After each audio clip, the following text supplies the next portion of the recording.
السلام عليكم، كنتمنى انكم تكونوا مزيانين.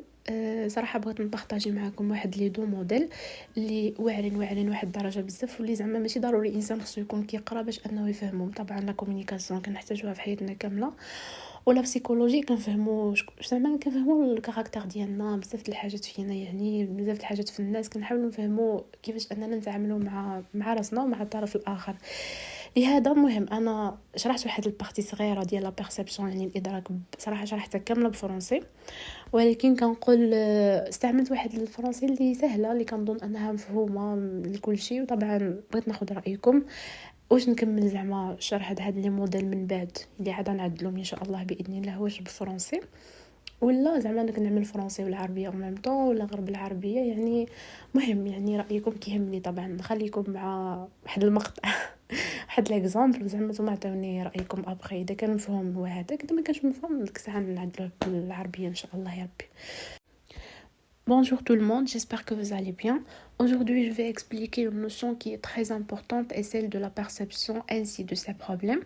Donc, la perception consiste en un ensemble d'activités dont le rôle principal est de saisir l'information susceptible d'être reçue par les organes sensoriels. Autrement dit, la perception peut être définie comme la capacité à capter, à traiter, à donner un sens à l'information retenue par nos sens.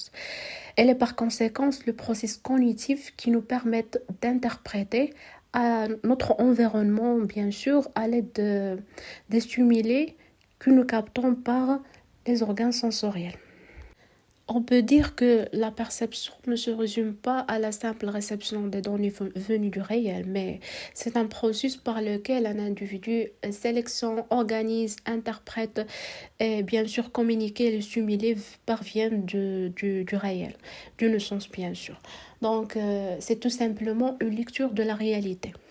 Mais comme une personne éprouve des difficultés dans l'interprétation de n'importe quel type de données sensorielles, en raison des anomalies dans le système nerveux, de drogue ou bien d'autres facteurs, le résultat est donc des problèmes de perception qui peut-être comprennent des troubles de perception visuelle ou bien auditive, tels que la visualisation des choses dans une mauvaise ordre ou bien l'impossibilité de distinguer les sons.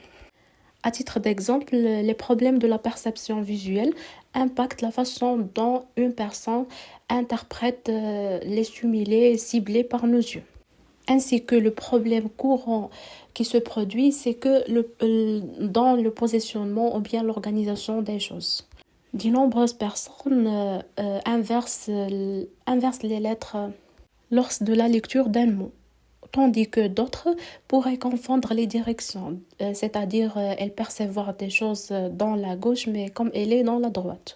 Il y a aussi des problèmes, des difficultés similaires qui pourraient être posées pour juger la distance entre deux objets ou plus, ou dans la coordination des mouvements en réponse à des stimuli visuels. Donc voilà l'ensemble de ces problèmes. Mais la question qui se pose, c'est pourquoi nous n'arrivons pas tous à voir la même chose. C'est pour comprendre bien sûr l'attribution. Tout simplement, nous ne voyons pas tous la même chose. Notre cerveau, avec 200 milliards de connexions neuronales, est une vaste usine chimique et électrique très complexe. Nos yeux voient, mais c'est notre cerveau qui conceptualise l'image à sa façon et nous la restitue. Depuis notre plus tendre enfance, nos yeux perçoivent des millions et des milliards d'images, qui sont bien sûr par la suite codées et stockées dans nos bases de mémoire personnelle ou bien dans nos bases de données personnelles. Cela tendrait à promouvoir qu'il existe bien une mémoire visuelle dans laquelle notre cerveau conceptualise des images du monde qui nous entoure. En général, on peut dire que la vision des choses, des couleurs, des formes dépend de notre culture, de notre savoir et bien sûr de nos croyances et non pas de l'observation. Donc pour bien savoir les choses et le monde qui nous entoure, il nous faut lire, apprendre, élargir notre reconnaissance. Sinon notre univers restera limité et limitant. Donc comme vous voyez, de nombreuses qualités peuvent ne pas perçues directement par la perception sociale, sous l'observation directe. Mais bien sûr, on peut les attribuer. Donc, vous savez ce que ça veut dire l'attribution.